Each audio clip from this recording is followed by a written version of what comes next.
नमस्कार, मी विशाल परदेशी। चला सुरुवात करूयात, जाणून घेऊयात आजच्या दिवसभरातल्या महत्त्वाच्या घडामोडी। कोणते महत्त्वाचे मुद्दे आहेत जे सध्याला या क्षणाला ठिकठिकाणी चर्चेत आहेत। पहिला मुद्दा अर्थात जाणून घेऊयात, 27 वर्षांनंतर दिल्लीत पुन्हा भाजपचं कमळ फुललेलं आहे। 27 वर्ष लागले बघा या सगळ्या गोष्टीला। दुसरी घडामोड म्हणजे आणखीन एक महत्त्वाची, मोदींच्या विजयानंतर दिल्ली विधानसभेची सत्ता पहिल्यांदाच भाजपकडे गेलेली आहे। केंद्र हाती आलं, पण दिल्लीतली सत्ता असावी या दृष्टीने प्रयत्न सुरू होते आणि अखेर भाजप यशस्वी झालंय। तिसरी महत्त्वाची घडामोड, भाजपचा वोट शेअर 10% वाढलाय। या निवडणुकीच्या माध्यमातून जी आकडेवारी समोर येते त्यात त्यांचा वोट शेअर 10% वाढल्याचं कळतंय। चौथी महत्त्वाची घडामोड बघा काय, ती देखील आपण जाणून घेऊयात। आपचं मतदान 10% घटलंय, त्यांना आत्मपरीक्षण करावं लागणार आहे। का 10% आपलं मतदान हे घटलेलं आहे, का दिल्लीकर आपल्यावरती नाराज झाले। पाचवी महत्त्वाची घडामोड, दिल्लीकरांनी काँग्रेसला नाकारलंय। काँग्रेसला तिसरी टर्म या निवडणुकीत भोपळा देखील फोडता आलेला नाहीये। त्यामुळे आपण जर लक्षात घेतलं तर या 5 महत्त्वाच्या घडामोडी ज्या आहेत त्या सगळ्यांच्या चर्चेत आहेत आणि त्यामुळे ही चर्चा होत असताना याबद्दल आपण सविस्तरपणे जाणून घेणं फार महत्त्वाचं ठरेल।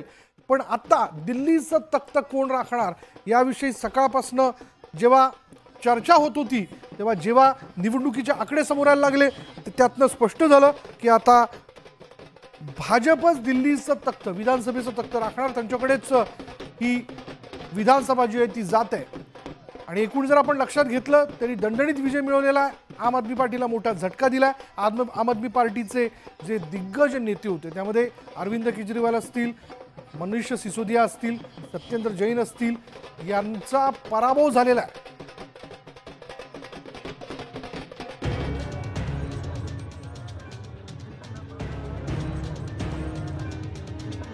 दिल्ली आणि आम आदमी पक्ष या 12 वर्षांपासूनच्या सत्तासूत्राच्या चिंधड्या उडवत भाजपनं दिल्लीत केजरीवाल आणि त्यांच्या पक्षाचा झाडून सफाया केला आणि दिल्ली विधानसभेत भाजपचा झेंडा फडकला। तब्बल 27 वर्षांनंतर भाजपनं दिल्ली जिंकली।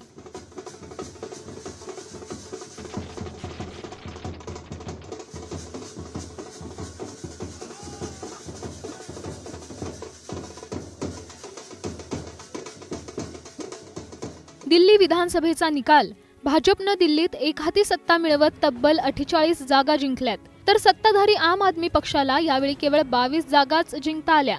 काँग्रेसला यंदाही भोपळा फोडता आलाच नाही। दिल्लीची जनता खरं म्हणजे लोकसभेत मोदीजींवरच विश्वास दाखवायची, पण विधानसभेमध्ये मात्र त्या ठिकाणी कुठेतरी आमची पिछेहाट झालेली आम्ही बघितली। मात्र आता एक प्रचंड मोठा विजय हा दिल्लीच्या जनतेने दिलेला आहे आणि निश्चितपणे हे विकासाला दिलेलं मत आहे, मोदीजींवरच्या विश्वासाला दिलेलं मत आहे। 2013, 2015, 2020 अशा सलग 3 विधानसभा निवडणुकीत केजरीवालांचा करिश्मा पाहायला मिळाला होता। 2024 आणि 2019 मध्ये केंद्रात भाजपनं एकहाती सत्ता मिळवली, पण बलाढ्य भाजपचा दिल्लीत केजरीवालांसमोर काही टिकाव लागला नव्हता। यावेळी मात्र भाजपनं 12 वर्षातील पराभवाचा वचपा काढत केजरीवालांचा दारुण पराभव केला। माजी मुख्यमंत्री अरविंद केजरीवाल तसंच त्यांचे निकटवर्तीय मनीष सिसोदिया आणि अनेक मंत्र्यांना पराभवाचा सामना करावा लागला। झोपडपट्टी, मध्यम वर्ग, उच्च मध्यम वर्ग तसंच मोठ्या प्रमाणात मुस्लिम मतही भाजपला मिळाली।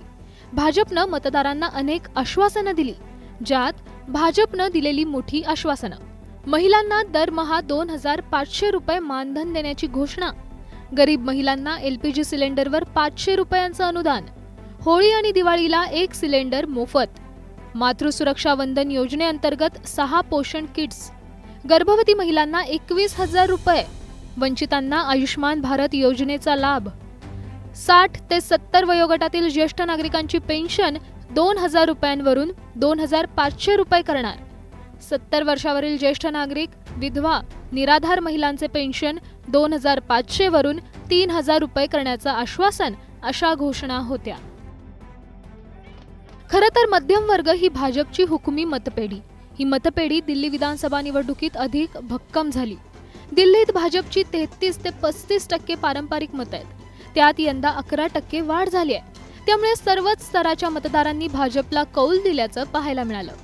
निम्म्याहून अधिक मतं मिळाल्यामुळे भाजपनं दिल्ली विधानसभेत 27 वर्षांनंतर सत्तेला गवसणी घालण्यात यश मिळवलं। आज आमच्यासाठी म्हणजे भारतीय जनता पक्षासाठी अतिशय महत्त्वाचा दिवस आहे, आनंदाचा दिवस आहे, उत्साहाचा दिवस आहे। तब्बल 27 वर्षानंतर आज दिल्लीमध्ये मुख्यमंत्रीपदी भारतीय जनता पक्षाचे प्रतिनिधी आमदार त्या ठिकाणी बसणार आहेत। मुख्यमंत्री आमचा होणार आहे। 27 वर्ष झाले या दिल्लीच्या मुख्यमंत्रीपदापासून आम्ही दूर होतो, लांब राहिलो होतो, पण जनतेने आता आम्हाला स्पष्ट कौल दिला आहे। दिल्लीत 1998 मध्ये भाजपची सत्ता गेली होती। त्यानंतर शीला दीक्षित यांच्या नेतृत्वाखाली 15 वर्ष काँग्रेसनं सत्ता उपभोगली। पुढे 12 वर्ष केजरीवालांच्या नेतृत्वात आम आदमी पक्षानं दिल्लीवर राज्य केलं। खरं तर दिल्लीत भाजपकडे सक्षम नेता नव्हता, पण पंतप्रधान नरेंद्र मोदींच्या त्यांच्या सभांमध्ये आम्हाला संधी द्या असं आवाहन करत जनतेला साथ घातली। आता जनतेनंही भाजपला हात दिलाय। आता केंद्रापाठोपाठ दिल्ली विधानसभेत भाजपची सत्ता असल्यामुळे या विजयानं भाजपचं राष्ट्रीय राजकारणातील वर्चस्व आणखी वाढणार आहे।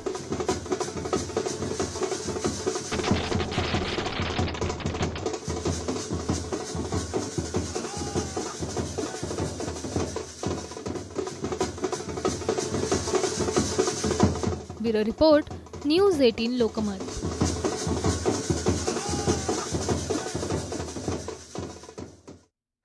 चला जाणून घेऊयात या विजयातनं काय काय मुद्दे समोर येताना दिसत आहेत, काही प्रश्न या सगळ्या ह्याच्यातनं उपस्थित होताना दिसत आहेत, जे जाणून घेणं आणि ज्याबद्दल बोलणं फार आवश्यक आहे। चला सुरुवात करूयात। पहिला प्रश्न, अर्थातच 27 वर्षांनंतर भाजपचं कमबॅक झालेलं आहे। प्रश्न म्हणजे अर्थात चर्चा आहे आणि 27 वर्षांनंतर हे घडलेलं आहे। केजरीवालांना पराभूत करणाऱ्या वर्मांना आता मुख्यमंत्रीपदाची बक्षिशी दिली जाते का हे लवकरच आपल्याला कळेल, बैठक होणार आहे। तिसरा मुद्दा, जेलमध्ये गेले आणि निवडणुकीत पडले, हे सगळं भोवलंय का त्यांना, यावर देखील आता मोठी चर्चा आहे। पुढला मुद्दा जर आपण लक्षात घेतला, दारूनं पराभव केल्याचं अण्णा हजारेंनी म्हणलेलं आहे। मद्य घोटाळा हा अंगाशी आल्याचं अण्णा हजारेंचं आज म्हणणं पडलं। केजरीवालांचं आता पुढलं राजकीय भवितव्य काय, स्वतःच्याच मतदारसंघात ते पडलेले आमदारकी ते राखू शकलेले नाही आहेत। त्यानंतर जर आपण पुढे पाहिलं, दिल्लीतून काँग्रेस पूर्णतः संपली असं म्हणायचं का, कारण तिसऱ्यांदा त्यांना भोपळा देखील फोडता आलेला नाहीये। पुढला मुद्दा, राजधानीत राष्ट्रवादीचे डिपॉझिट जप्त झाले, 23 उमेदवार होते, 23 उमेदवारांचं डिपॉझिट जप्त झालं। त्यामुळे आता या सगळ्या प्रश्नानंतर आता वेगवेगळ्या मुद्द्यांना घेऊन खरं तर चर्चा होताना दिसते। पण दिल्लीत कमळ फुललेलं आहे हेही तितकंच खरं। केंद्रातली सत्ता राखल्यानंतर दिल्लीतली सत्ता जी आहे ती पुन्हा एकदा मोदी की गॅरंटी मानत मतदारांनी त्यांच्या बाजूने कौल दिलाय। दरम्यान दिल्ली विधानसभा निवडणुकीत झालेल्या दणदणीत विजयानंतर भाजप नेत्यांनी काय प्रतिक्रिया दिल्यात पाहूयात। आम आदमी पार्टीचे नेते अरविंद केजरीवाल यांचा बुरखा फाटलेला आहे।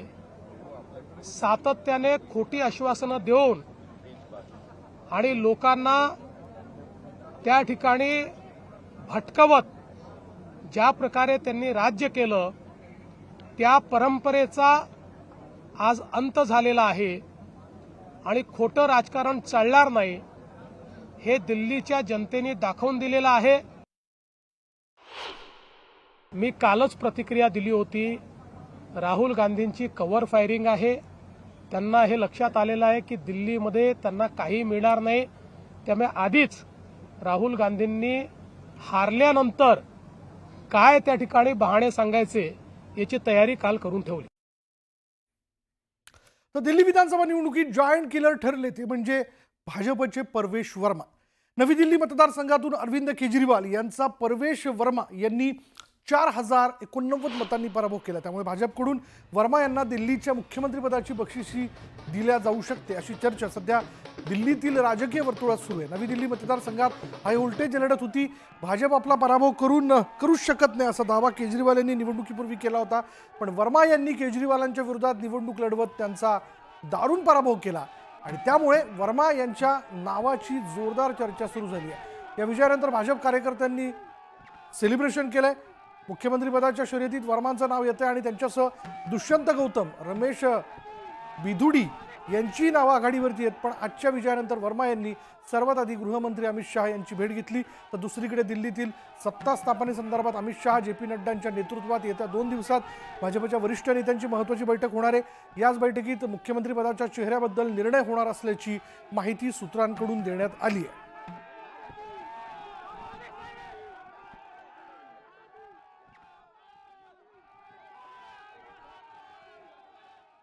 प्रधानमंत्री जी के साथ में चलकर काम कर पाएगी। मत करो यार। हमें उनका 10 साल से साथ नहीं मिल पा रहा था, दिल्ली में कोई काम नहीं हो पा रहा था, मगर ये जो सरकार बन रही है दिल्ली में, ये प्रधानमंत्री जी के विजन को दिल्ली में लेके आएगी। तो मैं प्रधानमंत्री जी का धन्यवाद करता हूं कि उन्होंने अपना समय दिया और मैं ये जीत का श्रेय प्रधानमंत्री नरेंद्र मोदी जी को देता हूं। सब बहुत टेंस थे, लेकिन जैसा हम तीनों ने 4 दिन पहले भी बोला था, बहुत क्लियर कट विक्ट्री आएगी। बस सही वक्त का इंतज़ार था। दिल्ली वाले समझ गए कौन उनका मजाक उड़ा रहा है, कौन उनकी भावनाओं के साथ खेल रहा है। इस बार दिल्ली ने झूठ को विक्ट्री नहीं दी। तुरुंगवारी